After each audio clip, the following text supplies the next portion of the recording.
Okay, these are the mobilizations for the hand and wrist. First, to mobilize the proximal row, you're going to grab using a cylindrical grip, the distal radius and ulna. If you take your mobilizing hand and put it right up next to your stabilizing hand, you will be mobilizing the proximal row. The proximal row can be mobilized volarly and dorsally. Notice how I'm pulling up. You can then turn the hand to neutral, and you can glide ulnarly and radially. So this is the hand positions to glide the proximal row. So in extension, for wrist extension, we would want to glide the proximal row volarly. For wrist radial deviation, we would want to glide the proximal row ulnarly. And pronated for radial deviation. So you can do these motions. The point is this: when you are mobilizing the proximal row on the distal radius and ulna, make sure you use a cylindrical grip. Okay? The scaphoid is found here at the floor of the anatomical snuff box. If you extend your thumb, that snuff box becomes apparent. Not so apparent on you, more apparent here on me. Here's a snuff box, and the tendons to the palmar side of the snuff box are abductor pollicis longus and extensor pollicis brevis. In the floor of the snuff box is the scaphoid bone, and then this is the extensor pollicis longus. So if I want to mobilize the two T's, trapezium and trapezoid, I now have to stabilize the scaphoid, and the two T's, trapezium is lined up at the base of the first, trapezoid is lined up at the base of the second, using a hook grip. Stabilize here with my thumb over the scaphoid bone, bump my thumbs together, and I can now mobilize the two T's, volar and dorsal. We would be mobilizing dorsal to improve wrist extension and volar to improve wrist flexion. Okay, the same grip is used when we are mobilizing the hamate on the triquetrium and pisiform. So easy to feel the pisiform bone here. Grab it with a hook grip. Make sure your index finger's on the pisiform bone.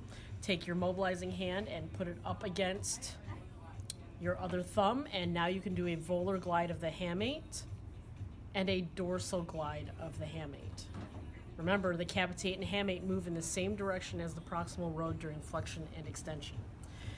So just to reiterate, cylindrical grip for the proximal row on the distal radius and ulna, hook grip to mobilize the two T's on the scaphoid, and to mobilize the hamate on the triquetrium and pisiform. The only other grip you need to know here for mobilizing the hand and wrist is a pincher, to like pad to pad or tip to tip grip. What you do here to find the lunate is to extend the wrist until you feel the little divot kind of at the base of the third metacarpal, and then you flex. You'll feel a bone come out underneath your thumb. That is the lunate. I'm pinching the lunate on either side of the wrist. Then I'm going to take my mobilizing hand and I'm going to just bump my thumbs together. If I know I'm on the lunate here, then if I put my thumbs together, I know I'm on the capitate.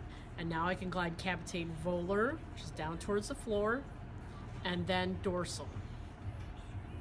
All right, so in the case of wrist extension, we want the proximal row to move volar, the capitate and hamate move volar, and the two T's move dorsally. Here's an example. For wrist extension, do a little bit of distraction, and then proximal row goes volar. Okay, the capitate, you mobilize with a pincher grip, pad to pad here, volar. The two T's, hook grip, stabilize the scaphoid, go dorsal. And then the hamate, which I would go on the other side of the wrist, but I'll show you over here, stabilize the pisiform and triquetrium and go volar.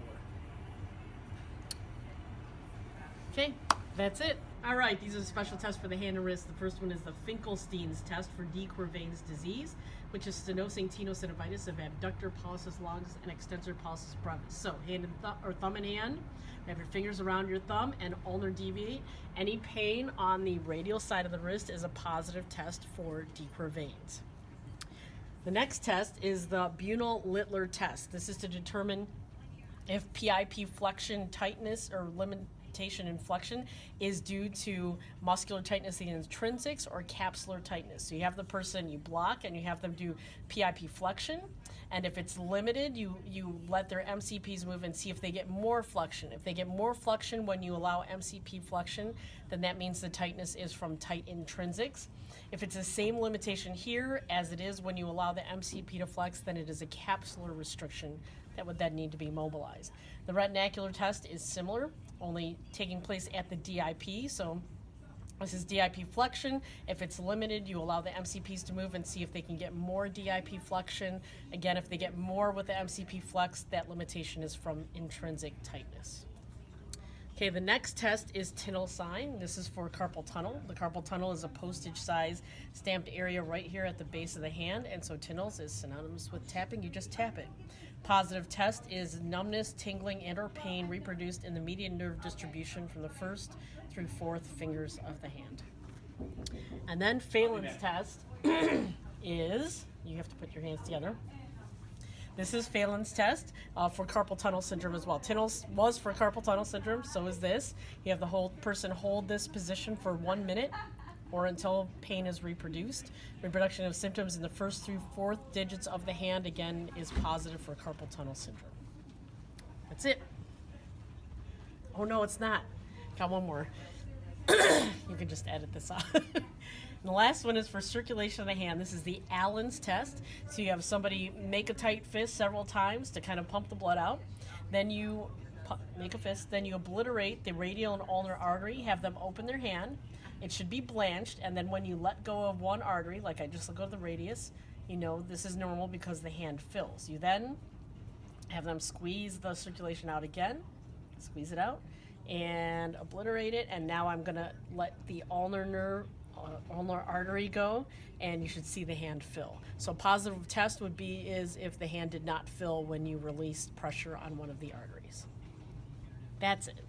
So I would like to show the parallel friction massage of the tendons of the thumb. These tendons run in a sheath, so you need to put them on a slight stretch. So this is a position to do parallel friction massage to abductor pollicis longus and extensor pollicis brevis. Notice the extensors are put on a stretch. It looks like the Finkelstein's test. Ulnar deviation, finger over finger pressure, and moving in a parallel direction, moving the skin over the tendon. This is how we do APL and EPB. EPL is more dorsal, so we add a little bit of wrist flexion, and we do it on that side of the snuff box. This is extensor pollicis longus. Parallel friction massage.